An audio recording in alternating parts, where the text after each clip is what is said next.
انسان اگر بیمار ہو جائے تو دم کروانا جائز ہے، دم کرنا بھی جائز ہے۔ توحید کا کمال یہ ہے کہ انسان اللہ پر بھروسہ کرے اور کسی سے دم کرنے کی درخواست نہ دے، تو پھر ایسے خوش نصیبوں میں انسان شامل ہو جاتا ہے جو بغیر حساب و کتاب کے اللہ کی جنت کے مہمان بنیں گے۔ لیکن انسان اگر اپنی بیماری میں خود دم کر لے تو اس میں کوئی حرج نہیں، یا اس کی درخواست کے بغیر کوئی اس کو بیمار دیکھ کر اسے دم کر دے تو یہ امر بھی مانع نہیں ہے کہ اس کا شمار ان میں نہ ہو۔ آئیے اس مسئلے پر پیارے نبی محمد کریم صلی اللہ علیہ وسلم کا فرمان جو صحیح بخاری میں اور صحیح مسلم میں موجود ہے۔ صحیح بخاری میں حدیث نمبر 3410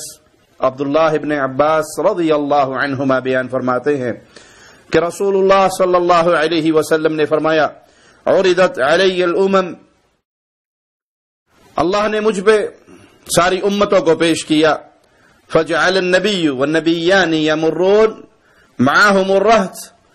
میں نے دیکھا ایک نبی اور دو نبی ان کو جاتے ہوئے اور ان کے ساتھ ایک گروہ ہے، والنبی لیس معه احد،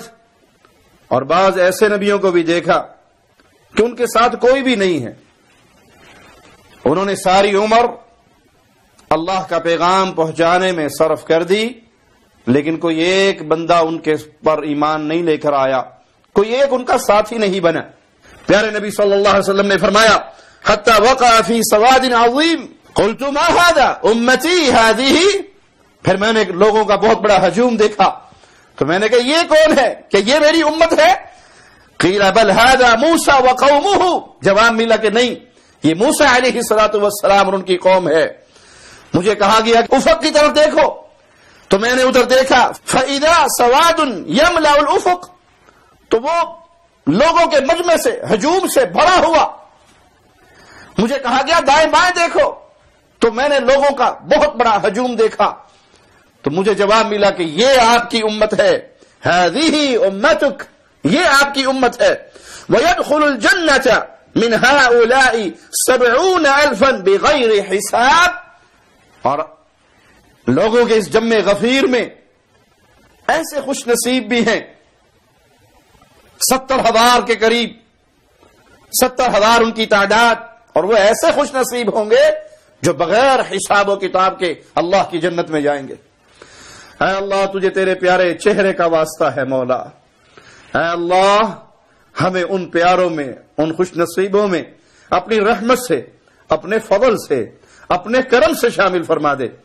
ہر اس مومن موحد بھائی کو جس کے کانوں تک ہماری یہ آواز پہنچ رہی ہے، اللہ ان پیاروں میں شامل فرما دے جو جنت الفردوس میں بغیر حساب کے، بغیر عذاب کے، بغیر عقاب کے تیری رحمت سے، تیرے فضل سے، تیرے کرم سے داخل ہوں گے۔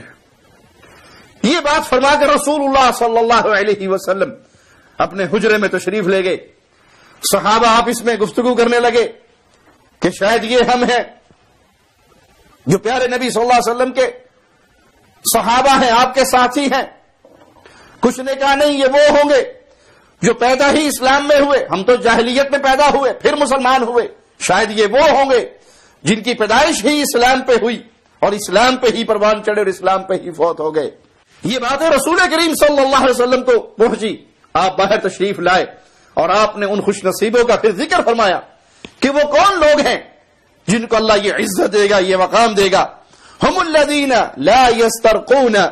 ولا یتطیرون ولا یکتوون وعلی ربہم یتوکلون، یہ وہ خوش نصیب ہیں جو جھاڑ پھونک نہیں کرواتے،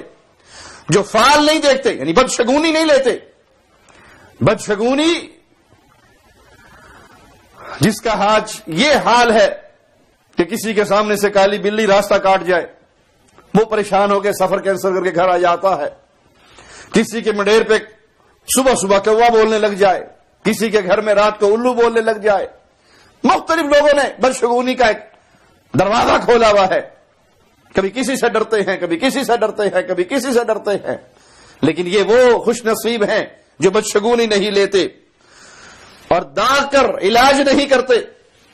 آنکھ کے داغ کے ذریعے علاج نہیں کرواتے، بلکہ وہ اپنے اللہ پر بھروسہ کرنے والے، اللہ پر توکل کرنے والے لوگ ہوں گے۔ یہ سننا تھا کہ سیدنا عکاشہ کھڑے ہو گئے، اے اللہ کے نبی صلی اللہ علیہ وسلم دعا کیجئے کہ میں انہی میں سے ہوں۔ آپ صلی اللہ علیہ وسلم نے فرمایا عکاشہ تو انہی میں سے ہے۔ ایک اور صحابی کھڑے ہوئے کہ میں بھی انہی میں سے ہوں۔ آپ نے فرمایا نہیں، عکاشہ سبقت لے گیا۔ تو یہ وہ خوش نصیب ہیں جو کسی کو کہتے نہیں کہ مجھے دم کرو، لیکن اس کا یہ معنی نہیں کہ انسان بیمار ہو جائے تو خود دم نہ کرے، نہیں، وہ اللہ پر بھروسہ کرے، خود اپنے آپ پہ دم کرے۔ ایک راقی نے دم کرنا ہے کس چیز سے؟ فاتحہ سے، آیت الکرسی سے۔ آپ یہ فاتحہ خود پڑھے، یہ آیت الکرسی خود پڑھے، سورہ بقرہ کی آخری 2 آیات پڑھے، سورہ یونس کی 81 اور 82 نمبر، یہ آیات پڑھے اگر آپ کو لگتا ہے کہ کوئی جناتی تکلیف ہے، کوئی جادو کا معاملہ ہے، سورہ فلق اور ناس پڑھیں، پیارے نبی صلی اللہ علیہ وسلم کی سکھائی ہوئی دعائیں پڑھیں، اپنے اوپر خود دم کریں۔ خود دم کرنے میں کوئی حرج نہیں، ہاں آپ کی ڈیمانڈ کے بغیر کوئی آپ کو دم کر دے تو اس میں بھی کوئی حرج نہیں، لیکن کمال توحید یہ ہے، توکل اللہ پر، اس کا کمال یہ ہے کہ انسان خود کسی کے سامنے جا کر سوالی نہ بنے کہ مجھے دم کر دو، وگرنہ دم کرنا بھی جائز ہے، دم کروانا بھی جائز ہے، شرط یہ ہے کہ اس دم کے اندر کوئی شرکیہ الفاظ نہ ہو۔ صحیح بخاری میں حدیث نمبر 5739 ام سلمہ رضی اللہ تعالی عنہا بیان کرتی ہیں کہ نبی کریم صلی اللہ علیہ وسلم نے ان کے گھر میں ایک نابالغ بچی کو دیکھا جس کے چہرے پہ چھائیاں پڑی ہوئی تھی، تو اللہ کے رسول صلی اللہ علیہ وسلم نے فرمایا استرقوا لها فإن بها النظرة، اس کا علاج کرو، اس کو دم کرو، اسے نظر لگی ہے، اس کو نظر لگی ہے، اس کا علاج کرو۔ جب نظر لگتی ہے بعض دفعہ چہرے پہ عجیب سا سیاہی مائل چہرہ ہو جاتا ہے جو اس کی حقیقی صورت نہیں ہوتی، اس پر سیاہی چھا جاتی ہے، اور جب اسے قرآن حکیم کی آیات سے دم کر دیا جائے، وہ شیطانی اثرات دور ہو جائے، تو پھر اللہ کی رحمت سے وہ چہرہ صاف ہو جاتا ہے۔ آپ کسی بچے کو دیکھیں، آپ کسی بڑے کو دیکھیں جس کے چہرے سے آپ کو لگے کہ اس کو کوئی تکلیف ہے، اسے نظر لگی ہے، اس کی صورت تو اچھی تھی لیکن اب اچانک اس کے اوپر سیاہی مائل چھائیے ہیں،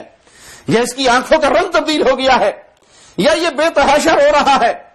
یا اس کے سر میں بے تحاشا درد ہے، مختلف نشانیاں ہیں بیماری کی، اگر آپ اس کو دیکھ کے پہچان لیتے ہیں تو ایسے مریض کو دم کیجئے، دم کرنا جائز ہے، اپنے بھائی کو فائدہ پہنچانا جائز ہے۔ سیدہ عائشہ رضی اللہ تعالی عنہا بیان فرماتی ہیں، اور یہ روایت بھی صحیح بخاری میں 5738 نمبر روایت ہے، امرنی نبی صلی اللہ علیہ وسلم او امر ان یسترقى من العین، نبی کریم صلی اللہ علیہ وسلم نے حکم دیا کہ نظر بد لگ جانے پر دم کیا جائے۔ دم دنیا کی کسی بھی بیماری کے اندر انسان کو کیا جائے تو قرآن حکیم شفا ہے، لیکن نظر لگ جائے تو یہ بہت جلدی اللہ کی رحمت سے دم کرنے سے دور ہو جاتی ہے، بخار ہو جائے بہت جلدی اللہ کی رحمت سے دم کرنے سے دور ہو جاتا ہے۔ تو دم کسی بھی بیماری کے اندر، کسی بھی حالت کے اندر کیا جا سکتا ہے، کیونکہ قرآن شفا ہے، یہ سینوں کا نور ہے، یہ سینوں میں چھپی ہوئی بیماریوں کو ختم کر دیتا ہے۔ تو قرآن حکیم کی کسی آیت کو پڑھے اور وہ آپ کے لیے باعث شفا بن جائے، اللہ پر بھروسہ کر کے پڑھیں، اور خاص طور پہ سورۃ فاتحہ کو ضرور پڑھیں کہ اس کو رسول اللہ صلی اللہ علیہ وسلم نے رقیہ بھی کہا ہے۔